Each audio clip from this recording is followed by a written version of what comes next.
Nishant file देख रहा था, जिसे देखते हुए उसके चेहरे पर भाव अजीब थे। तभी रियाना आ गई। जब उसने निशांत को चेहरा देखा तो उसे अजीब लगा, इसलिए उसने भी वो फाइल देखी, जिसे देखकर वो शॉक हो गई, क्योंकि उस फाइल में सारा की डीएनए रिपोर्ट थी, जिसमें रिजल्ट नेगेटिव था। मतलब वो रोहिणी जी की बेटी नहीं और ना ही सोनल जी की। रियाना हैरानी से बोली, भाई ये सब क्या है? आखिर ये कैसे हुआ? क्या सच में सारा मिस मल्होत्रा की बेटी नहीं है? फिर वो किसकी बेटी है? और वो चाची की बेटी कैसे बन गई? जिस पर निशांत बोला, प्रिंसेस यही बात तो मुझे समझ नहीं आ रही, मगर तुम चिंता मत करो, मैंने रोहिणी के घर पर सारे सीसीटीवी हैक कर लिए हैं। साथ ही उनके कमरे की रिकॉर्डिंग कैमरा भी लगा दिया, ताकि हम उसकी सारी बातें सुन पाए। जिससे रियाना की आंखें बड़ी होगी। वो हैरानी से बोली, भाई ये सब आपने कैसे किया? क्या उस चालबाज औरत को पता नहीं चला? जिस पर निशांत के चेहरे पर सातिर मुस्कान आ गई। वो मुस्कुराते हुए बोला, प्रिंसेस उसे कभी पता नहीं चलेगा। तभी उसके कंप्यूटर में नोटिफिकेशन आने लगा। जैसे रोहिणी किसी को कॉल करती, उसने अपने कान में हेडफोन लगा लिए और एक हेडफोन रियाना के कान में लगा लिया। तभी उसे रोहिणी की आवाज़ आई, तान्या तुम वापस मल्होत्रा मैंसन आ जाओ, मगर तुम अकेले आना, उस सारा को यहाँ लाने की ज़रूरत नहीं है। जिसे सुनकर तान्या बोली, मोम आप ये क्या बोल रही हैं? सारा मेरी बहन, आपकी खुद की बेटी, फिर आप उसके साथ ऐसा क्यों कर रही हैं? जिस पर रोहिणी जी बोली, वो लड़की मेरी बेटी नहीं और ना ही वो सोनल की बेटी है। वो तो एक गरीब परिवार की बेटी है, जिसकी माँ उसे जन्म देते ही मर गई। तभी मुझे पता चला सोनल जी की बेटी मरी हुई पैदा हुई है। इसलिए मैंने सोचा क्यों न तुम्हें और एक और लड़की को रियाना और सोनल की बेटी में बदल दूं। मैं एक बच्ची और ढूंढ ही रही थी। तभी सारा का बाप सारा को बेचने की बात कर रहा था। मुझे अचानक एक आइडिया आया। मैंने उसे 2 लाख में खरीद लिया और उस मरी हुई बच्चे से बदल दिया। मैंने सोचा था कि वो मेरे बहुत काम आएगी, मगर वो लड़की तो बिल्कुल भी नकारा निकली। ना वो सोनल जी को मना पाई, ना ही उसने ऋषभ को अपने जाल में फंसाया। ऐसी बेकार लड़की की मुझे कोई ज़रूरत नहीं है। मगर तुम तो मेरी खुद की बच्ची हो। मैं चाहती हूँ तुम उस रियाना की जगह सरीन फैमिली में राज करो, इसलिए तुम वापस आओ। मैं तुम्हें सरीन मैंसन भेजने का कोई रास्ता ढूंढती हूँ। वही रोहिणी जी की बातें सुनकर तान्या हैरान रह गई। वो बोली, मोम क्या आप सारा को छोड़ देंगी? अगर उसने आपके बारे में बता दिया तो? जिस पर रोहिणी बोली, फिर भी कुछ नहीं होगा। अगर उसने हाथ से आगे बढ़ने की कोशिश की तो मजबूरन हमें हमेशा के लिए उसका मुंह बंद करवाना पड़ेगा। इतना बोलकर वो हंसने लगी। तान्या कुछ देर बाद बोली, ठीक है मोम, मैं अभी आती हूँ। उसे ज़्यादा फर्क नहीं पड़ा, क्योंकि वो भी बिल्कुल अपनी माँ रोहिणी जैसी सेल्फिश और चालाक थी, जिसे अपने फ़ायदे के अलावा किसी से कोई मतलब नहीं था। भले ही सारा तान्या से बहुत ही प्यार करती थी, मगर तान्या सारा से उतना प्यार नहीं करती थी।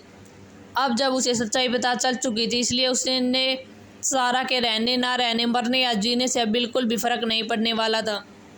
वो चुपचाप वहाँ से निकल गई और वहाँ से एक टैक्सी लेकर मल्होत्रा मैंसन के लिए निकल गई। इधर जब ये सारी बातें निशांत और रियाना ने सुनी तो दोनों हैरान रह गए। उन्हें यकीन नहीं हो रहा था कि रोहिणी इतनी ज़्यादा गिरी हुई होगी। उन्हें अब सारा के लिए बुरा लग रहा था, क्योंकि वो तो तान्या और रोहिणी जी को अपना परिवार मानती थी, मगर वे दोनों तो सारा को परिवार तो दूर, उन्हें तो सारा से कुत्ते जितना भी लगाव नहीं था। वे दोनों तो अपने फ़ायदे के लिए सारा को मारने तक को भी तैयार थे, मगर सारा इन सब बातों से अनजान थी। रियाना बोली, भाई हमें क्या करना चाहिए? सारा को क्या सब सच बता देना चाहिए? मगर मुझे यकीन है वो कभी भी हमारी बातों पर यकीन नहीं करेगी। जिसे सुनकर निशांत बोला, हाँ इसलिए तो मैंने सब कुछ रिकॉर्ड कर लिया। अगर वो यकीन करे तो ठीक, अगर ना करे तो उसी की गलती है। जिस पर रियाना बोली, हाँ ऐसा ही करना चाहिए भाई। अगर सारा सुधर जाए तो उसे हम वापस ले आ जाएंगे। मुझे पता चाची उसे अभी भी याद करती हैं। जहाँ तक मैंने सारा को जाना है, वो भी सोनल जी से प्यार करती है, क्योंकि भले ही वो मुँह से कुछ ना बोले, मगर उसकी आंखें झूठ नहीं बोलती। उसकी आंखों में चाची के लिए प्यार और चिंता मैंने देखी है। निशांत बोला, नहीं प्रिंसेस, उस लड़की को मैं बिल्कुल भी यहाँ नहीं आने दूंगा। वो फिर से तुम्हें हर्ट करेगी। भले ही मोम उसे याद करती हो, मगर मुझे पता वो सारा को यहाँ नहीं लाना चाहेंगी, क्योंकि मोम सारा जितना ही प्यार तुम्हें करती हैं। जिस पर रियाना बोली, हाँ भाई मुझे पता है, मगर पता नहीं क्यों मेरा दिल कह रहा सारा अब सुधर जाए, क्योंकि सारा बुरी नहीं है। बस वो तान्या को सच्चे दिल से चाहती है, इसलिए वो उसके लिए कुछ भी करने को तैयार रहती है। तभी निशांत कुछ नहीं बोला, क्योंकि उसके लिए सबसे ज़रूरी रियाना और सोनल जी थे। वो उनकी खुशी के लिए कुछ भी करने को तैयार था, चाहे सारा को यहाँ रखना ही क्यों न पड़े। अभी रियाना और तिरसांस की शादी में करीब एक हफ्ता बचा था, मगर अभी से तैयारी शुरू हो चुकी थी। पूरी फैमिली बहुत खुश थी, मगर वो दुखी भी थी क्योंकि अब वो रियाना को किसी और के घर जाते हुए देखने वाले थे। रियाना और तिरसांस बहुत दिनों से नहीं मिले थे। जब वे दोनों को रोका हुआ था पंडित जी के कहने पर, वो दोनों मिले नहीं थे क्योंकि उन्होंने कहा था कि उन दोनों के ऊपर बड़ी मुसीबत आने वाली है, जिससे दोनों की जिंदगियों में बड़ा बदलाव भी आ सकता। मगर वो दोनों रोज कॉल पर बात करते। तिरसांस तो बहुत खुश था, वो बहुत ज़्यादा ही खुश था। आखिर वो खुश भी कैसे न होता, उसका प्यार अब हमेशा के लिए उसके होने वाला था, जिससे वो बहुत खुश था। उसने तो अपनी हनीमून की टिकट भी बुक करा ली थी। वो कुछ दिन छुट्टी लेकर अपनी जाना के साथ घूमना चाहता था, जहाँ उन दोनों के अलावा कोई न हो। ऐसे ही दिन गुजरने लगे। शादी काफ़ी सिंपल तरीके से की जा रही थी, मगर सभी रिश्तेदार और बड़े छोटे सभी बिजनेसमैन और बहुत बड़ी बड़ी हस्तियाँ शादी में इनविटेशन भेजा गया था। रात को मेहंदी की रस्में की गई। रियाना के हाथों में बेहद खूबसूरत मेहंदी लगी थी, जिसमें तिरसांस का नाम छिपा कर लिखा गया था। रियाना के हाथ में मेहंदी लगाकर और भी प्यारी लग रही थी। उसके चेहरे पर चमक थी, वो बहुत ही खुश थी। फाइनली तिरसांस अब उसका पति बनने वाला था। हालांकि उसका पहले से ही उस पर पूरा हक था, मगर पत्नी होने का हक उसे और भी ज़्यादा एक्साइटेड कर रहा था। मेहंदी लग चुकी थी, तभी रियाना ने तिरसांस को अपने पास बुलाया, जिसे तिरसांस तुरंत रियाना के पास चला गया। तभी रियाना ने उसे अपनी मेहंदी दिखाई, फिर प्यारी आवाज़ में बोली, हकीकत सर आप नाम ढूंढिए, अगर आप नहीं ढूंढ पाए तो शादी के बाद आप एक हफ्ते से कमरे से बाहर सोएंगे। जिसे सुनकर तिरसांस का चेहरा उदास हो गया। वो अपने फेस को प्यारा बनाते हुए बोला, जाना प्लीज़ ऐसा मत करना ना, मैं तुम्हारे बिना एक पल भी नहीं रह सकता। जिस पर रियाना का चेहरा लाल हो गया। जब रियाना ने सबको देखा तो उसका चेहरा और भी लाल हो गया। वो तिर्स को आंख दिखाते हुए बोली, ये आप कैसी बातें कर रहे हैं, सब लोग हमें देख रहे हैं। जिसे सुनकर तिर्स ने सबको घूरकर देखा तो सबने नजरें हटा ली। फिर वो क्यूटली बोला, जाना कोई बात नहीं। जब रियाना ने फिर से चारों तरफ देखा तो सब अपने अपने कामों में बिजी थे। वो कन्फ्यूज होकर सबको देखने लगी।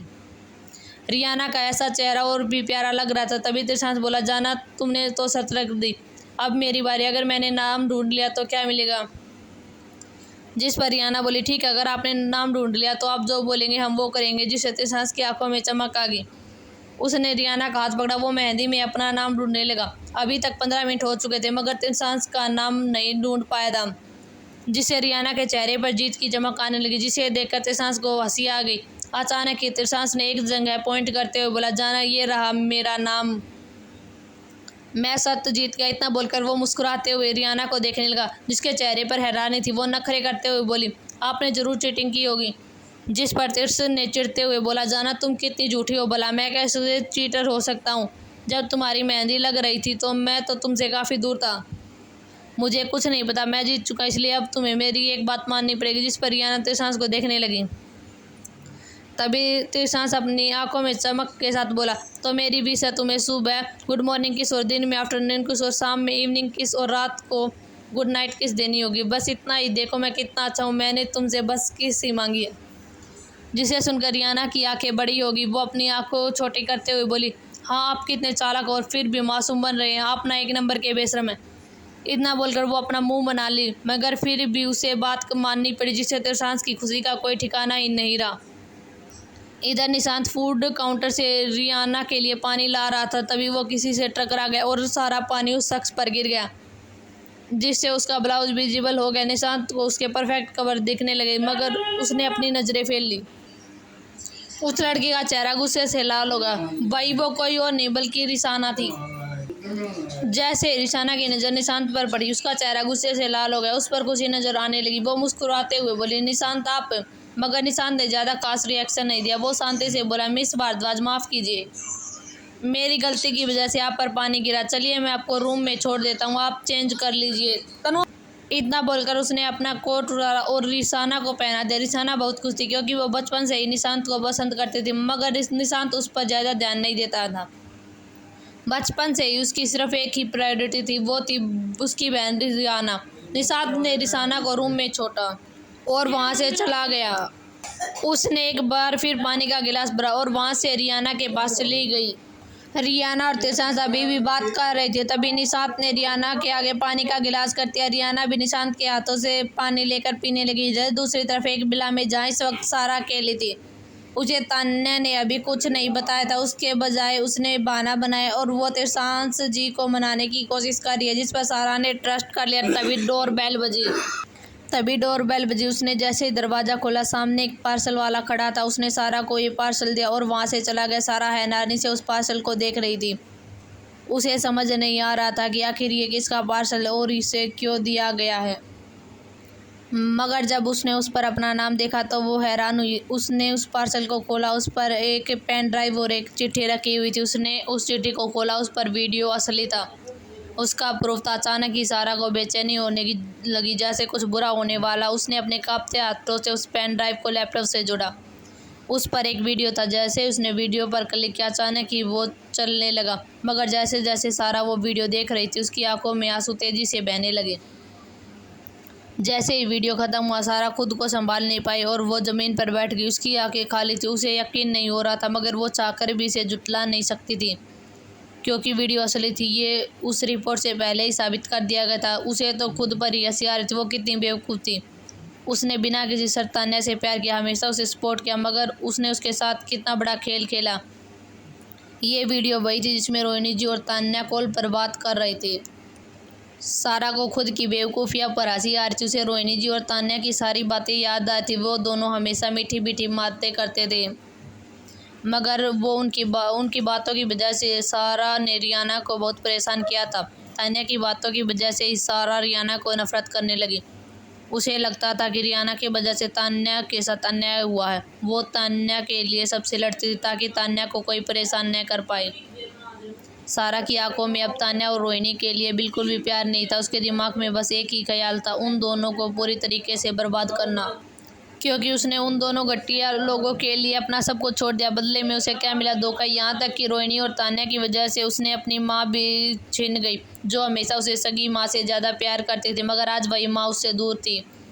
शायद वो उससे नफरत करती थी। जैसे ही ये ख्याल सारा के दिन में आया, अचानक ही उसका दिल दर्द करने लगा। उसे सोनल जी की बहुत याद आ रही थी, मगर वो अब क्या ही कर सकती थी। वो उसके पास वापस नहीं जा सकती थी, क्योंकि चाहे सोनल जी उसे भले ही माफ़ कर दे, मगर निशांत और पूरी फैमिली शायद उसे कभी माफ़ न करे, खासकर अर्चना जी, क्योंकि अर्चना जी ने बहुत कुछ झेला था। उन्होंने रोहिणी जी की वजह से अपनी बच्ची को खो दिया था। उसके बाद सारा ने भी रियाना को बहुत ही परेशान किया, जिससे वो अर्चना जी पहले से बहुत प्यार करती थी, अब वो सबकी तरह उसे नफरत करती थी। अभी वो ये सब सोच ही रही थी, तभी अचानक उसका फ़ोन बजने लगा। जैसे ही उसने फ़ोन पर कॉलर आईडी देखे, वो पूरी तरह हैरान रह गई। उसका हाथ कांपने लगा। फ़ोन बजकर कट गया। तब जाकर सारा को है होश आया, मगर फिर से फ़ोन बजने लगा। इस बार सारा ने हिम्मत करके फ़ोन उठाया। उसने कुछ बोलने की हिम्मत नहीं की, क्योंकि उसे निशांत से बहुत डर था। तभी दूसरी तरफ से आवाज़ आई, सारा तुम कॉल पर हो? जिस पर सारा क्लाते हुए बोली, जी भाई। मगर आज पहले की तरह निशांत ने उसे भाई बोलने से मना नहीं किया। निशांत बोला, तुमने वो चिट्ठी और पेन ड्राइव देख ली होगी, तो अब क्या विचार है? जिसे सुनकर सारा हैरान रह गई। वो अकलाते हुए बोली, क्या वो चीज़ें आपने भेजी हैं? जिस पर निशांत बिना बौफ के बोला, हाँ। इस बार निशाना सीधा मुद्दे की बात में आते हैं। मुझे ज़्यादा बातें घुमाना पसंद नहीं है, इसलिए मैं तुमसे एक चीज़ पूछना चाहता हूँ। क्या तुम फिर से शरीर में ऐसा नाला चाहती हो? मगर सर सिर्फ इतनी है, तुम अगर अब भी उन दोनों को पहले की तरह चाहती हो, या फिर से उन दोनों की वजह से तुमने मेरी बहन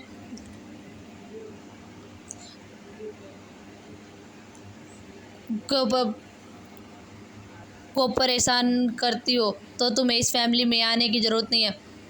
अगर तुम कोई प्रॉब्लम क्रिएट नहीं करती हो तो तुम मोम के पास आ सकती हो। क्या इसमें आपको या आपकी फैमिली को कोई प्रॉब्लम नहीं है? जिस पर निशांत बिना बाप के बोला, नहीं, मुझे कोई परेशान नहीं है। जब तक तुम मेरी प्रिंसेस को नुकसान नहीं पहुंचाओगी, तब तक सब ठीक है। तुम अभी भी सरीन खानदान की बेटी बनकर रह सकती हो। सारा इतनी खुश थी, उसे समझ ही नहीं आ रहा था आखिर वह क्या बोले। उसे खुद की किस्मत पर भरोसा नहीं हो रहा था। उसने सबके साथ इतना गलत करने की कोशिश की, उसे और वे लोग उसे मौका दे रहे। उसने कसम खाई वो कभी भी अब कोई भी गलत काम नहीं करेगी और अपनी मोम के साथ हमेशा खुशी खुशी रहेगी। सारा बोली, भाई मैं अब कभी गलत काम नहीं करूँगी, आप चिंता मत कीजिए। मैं बस मोम के साथ एक खुशहाल ज़िंदगी बिताना चाहती हूँ। मैं कब आ सकती हूँ? जिस पर निशांत बोला, तुम सामान पैक करो, बाहर मैंने गाड़ी भेजी है, तुम सरीन मैंसन में आ जाओ। इतना बोलकर उसने फ़ोन काट दिया। फ़ोन कट करने के बाद निशांत ने रियाना को मैसेज कर दिया, इस बात की खबर दे दी कि सारा आने को तैयार हो गई है। जिसे सुनकर रियाना के चेहरे पर मुस्कान आ गई। वो अपने मन में बोली, मुझे पता है सारा, तुमने दूसरों के प्यार में मेरे साथ गलत किया, इसलिए तुम्हें उसकी सज़ा देना ज़रूरी था। सज़ा तुम्हें मिल चुकी है। तुम्हें उन्हीं लोगों ने धोखा दिया जिन लोगों के लिए तुमने इतना गलत काम किया, मगर तुम्हें क्या मिला? सिर्फ धोखा। ये सज़ा तुम्हारे लिए काफ़ी है, इसलिए मैं सिर्फ चाची के लिए तुम्हें दूसरा मौका दे रही हूँ, क्योंकि तुम भले ही बुरी हो मगर तुम्हारा प्यार चाची के लिए सच्चा। चाची भी तुम्हें बहुत प्यार करती है, भले ही वो कहती नहीं, मगर मुझे पता है वो तुम्हें अभी भी चाहती है। इसलिए मैं चाहती हूँ कि मेरी वजह से चाची की खुशियाँ न छीने। जैसे ही रियाना की मेहंदी हुई, वह खुश हो गई। उसने मेहंदी धो ली। तभी अचानक चारों तरफ डिस्को लाइट जलने लगी और वहाँ गाना बजने लगा। कागज़ के फूल लाऊं तेरे लिए, खत लिखूं तेरे लिए, मैं खुद में मानूं नहीं, पर मांगू दुआ तेरे लिए घर बनाऊं, दीवारें नीले रंग सजाऊं। पसंद है तुम्हें, मालूम है, तुमने बताया था एक दफ़ा। अचानक ही रियाना को अपनी कमर पर एक हाथ महसूस हुआ, जिससे रियाना सिर गई। तभी तिरसांस उसके साथ डांस करने लगा। वही बाकी लोग तिरसांस और रियाना को चीयर करने लगे, मगर चार जोड़ी आंखें रियाना को नफरत से देख रही थी। रियाना और तिरसांस एक साथ बहुत खूबसूरत लग रहे थे, जिन्हें देखकर सारे लोग चीयर्स करने लगे, मगर दो लोग नफरत से रियाना को घूर रहे थे। ये कोई और नहीं बल्कि तान्या और रोहिणी जी थे। दोनों इस वक्त बेस बदल कर सनील मैंसन में घुसे थे, मगर उन्हें पता था अब वो ज़्यादा देर यहाँ रहे तो वो पकड़े जाएंगे, इसलिए वो जल्दी से ही चले गए। कुछ देर बाद डांस खत्म हुआ। इसी के साथ चारों तरफ तालियां बजने लगी। जैसे ही रियाना के कानों में तालियों की आवाज़ आई, वो तिरसांस से अलग हो गई। उसका चेहरा लाल हो चुका था, जिसे देखकर तिरसांस के चेहरे पर एक कातिल मुस्कान आ गई। लगभग आधे घंटे बाद प्रोग्राम खत्म हुआ। सारे मेहमान जा चुके थे, यहाँ तक कि भारद्वाज फैमिली भी भारद्वाज मैंसन के लिए निकल गई थी। इधर रियाना थकान से बिस्तर पर गिर गई। कुछ ही देर बाद उसे नींद आ गई। अगली सुबह आज हल्दी और शादी की रात थी। भारद्वाज मैंसन में सभी लोग पीले कपड़े में बैठे थे। वही ऊपर से नेक और नीचे से पीली धोती पहनकर तिरसांस बैठा हुआ था। फैमिली के सभी लोगों ने तिरसांस को हल्दी लगाना स्टार्ट कर दिया। सभी चीज़ें मुहूर्त पर हो रही थी, क्योंकि अगर ऐसा नहीं होता तो तिरसांस की जान को खतरा होने वाला था। तभी तारा जी बोली, जल्दी जल्दी करो, रियाना के पास भिजवाओ। एक नौकरानी ने हल्दी का प्याला पकड़ा, मगर अचानक ही हल्दी गिर गई। मगर वक्त रहते तिरसांस ने हल्दी को बचा लिया, मगर थोड़ी हल्दी गिर गई, जिसे तारा जी थोड़ी चिंतित हो गई। मगर जब उन्होंने देखा काफ़ी हल्दी बची है तो उन्होंने थोड़ी राहत मिली, क्योंकि हल्दी गिरना अच्छा नहीं होता था। जल्दी वो हल्दी सनील मैंसन पहुंच गई। सब लोग रियाना को तिरस की उतरी हुई मेहंदी लगाने लगे। रियाना बेहद प्यारी लग रही थी।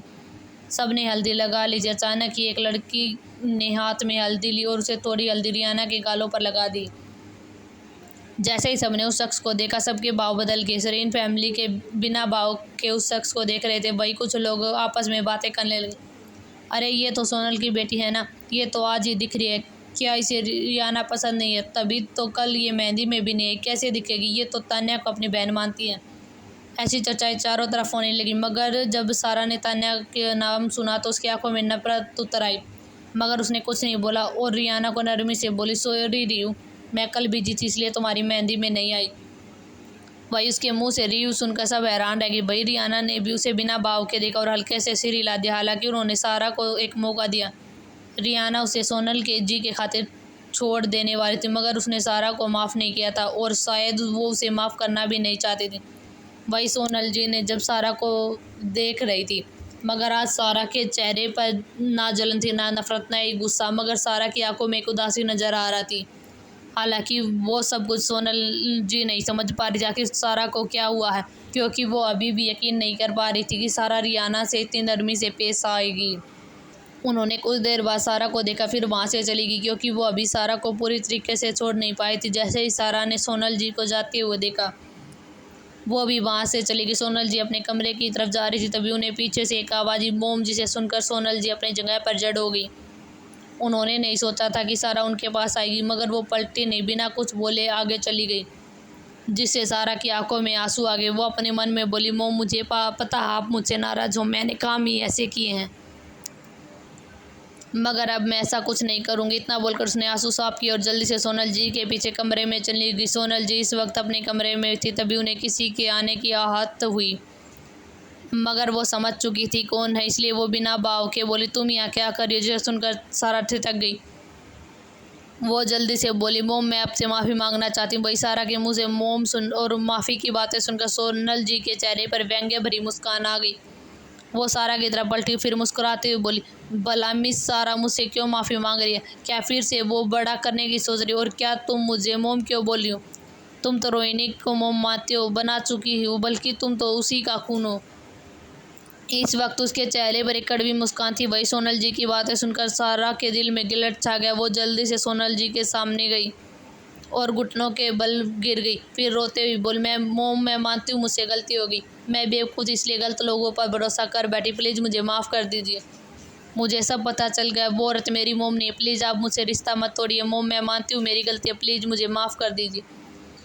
इतना बोलकर उसने सोनल जी के गोद में सिर रख लिया। उसकी आंखों से आंसू बहने लगे, मगर सोनल जी ने कुछ नहीं बोला, जैसे वो कुछ सुन ही नहीं रही हो। इसलिए उन्हें अब सारा पर भरोसा नहीं था। इसलिए सारा 2 बार उनका विश्वास तोड़ चुकी थी।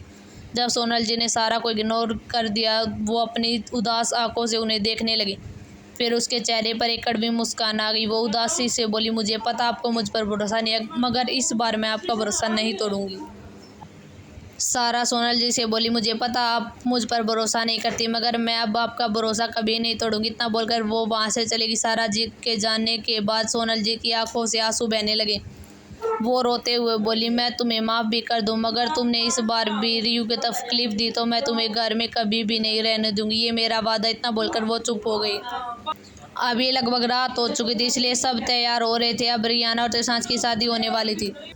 अभी लगभग रात हो चुकी थी, इसलिए सब तैयार हो रहे थे। अब रियाना और त्रिशांत की शादी होने वाली थी। रियाना के कमरे में रश्मिका, अर्चना जी और सोनल जी थे, साथ ही ब्यूटिशियन और उनके असिस्टेंट। जैसे ही उन्होंने रियाना को देखा, वो पलकें झपकाना तक भूल गई, क्योंकि रियाना उस रेड लहंगे में किसी अप्सरा जैसी लग रही थी। उसने इस वक्त वही लहंगा पहना था जो ताराजी ने उनके लिए डिज़ाइन करवाया था, मगर अभी वो कुछ अलग ही लग रहा था, क्योंकि त्रिशांत के कहने पर वो फिर से डिज़ाइन किया गया था। वो अब पहले से भी ज़्यादा खूबसूरत लग रहा था। रियाना उस लहंगे में इतनी खूबसूरत लग रही थी कि लोग उससे नज़रें नहीं हटा पा रहे थे। उसने बहुत कम मेकअप करवाया था, मगर इतने से ही मेकअप में वो किसी अप्सरा को टक्कर दे सकती थी।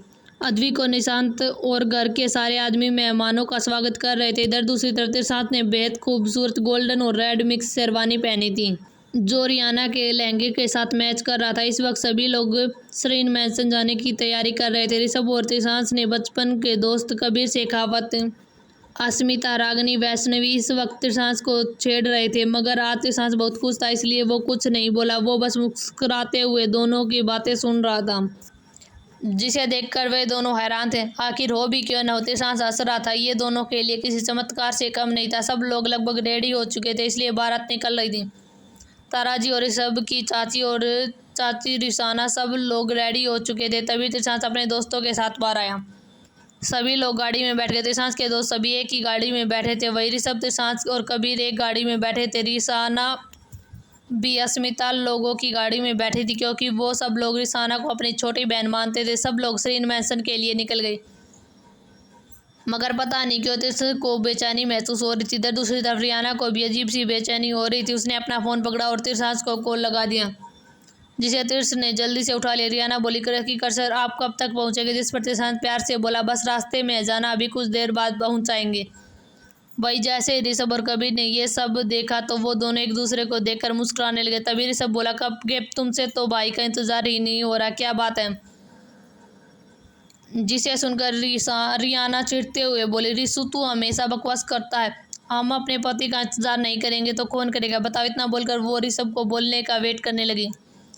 तभी ऋषभ बोला, बिल्कुल, आपके अलावा ऐसा कौन है जो मेरे भाई का वेट कर सकता है, वो भी इतनी बेसब्री से। अगर अभी निशांत भाई को ये पता चल गया, वो तो जलकर कोयला हो जाएंगे। जिसे सुनकर रियाना बोली, ओ हेलो, हमारे भाई ऐसे नहीं है, वो क्यों जलने लगे? जिस पर ऋषभ बोला, बिल्कुल वो किसी से नहीं जलते, मगर वो क्या है ना, वो अपने प्रिंस से बहुत प्यार करते हैं, इसलिए उनका जलना बनता है। ऋषभ की बातें सुनकर रियाना बोली, हमें तुमसे बात ही नहीं करनी। इतना बोलकर उसने फ़ोन काट दिया। जैसे ही फ़ोन कट हुआ, ऋषभ ने बेचारा सा मुंह बना लिया।